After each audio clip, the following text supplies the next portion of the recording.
is this. Ride-sharing protests, Uber and Lyft drivers across the country and the UK are set to strike today in just under an hour. The protest is over wages and working conditions. This as Uber prepares for an IPO on Friday. Both companies putting out statements, and Uber spokesperson saying this: whether it's more consistent earnings, stronger insurance protections, or fully funded 4-year degrees for drivers or their families, we'll continue working to improve the experience for and with drivers. Lyft said this: we know that access to flexible extra income makes a big difference for millions of people, and we're constantly working to improve how we can best serve our driver community. Lyft reported its quarterly numbers yesterday, and while they had $776 million in revenue, the company lost $211.5 million. Joining me right now, the Wall Street Journal's wealth management reporter, the host of the Wall Street Journal's Secrets of Wealthy Women podcast, Veronica Dagher. Great to see you, Veronica. Great to be here. And I'm happy that I was a guest. Yes, you were an amazing guest. On your podcast, so thank you for that. Your reaction to what's going on this morning with Uber and Lyft, first off. Well, you know, these driver protests have been happening for a while. Latest one this morning, drivers are feeling frustrated because they feel like they are helping executives and investors in these companies get rich while they are struggling. They are having, they don't have the benefits they want. They don't have the hours they want.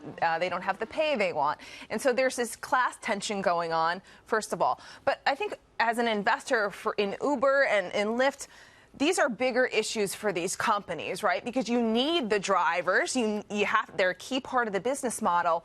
But Uber and Lyft already feel like they're paying these drivers too much.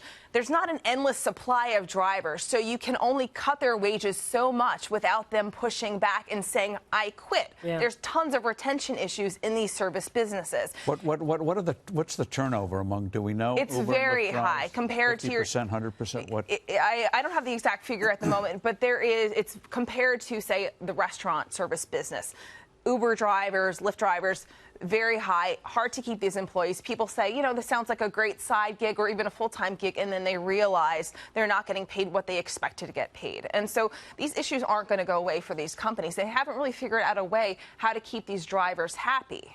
Well, do you do it by paying them more? Going back in history, Henry Ford, the reason he doubled wages at his factory was he had huge turnover. When he doubled wages and cut the working hours by a third, suddenly that became something very desirable. Turnover problem disappeared. Is there something where they just suck it in and say, pay more and stop this turnover? It's possible, right? In this economy, they might need to do that. But Uber's long-term game, though, and what they would really love to do is to go to these self-driving cars. Take the people out of the equation. Because some people will argue that's their only path to profitability. I will point out that Lyft announced an extended partnership yesterday with Alphabet. Self-driving car unit from Alphabet, Waymo, to allow people to hail robot taxis in the Phoenix area. So they're very focused on that and a way to get around these pay protests. They could only do that in Phoenix, though. That's where Waymo is, right? Only right. And for a huge extension, that's a long ways off. It's the long game. The Uber CEO has said that. Don't expect us to be profitable anytime soon. So if you're an investor, you really need to consider that in this company.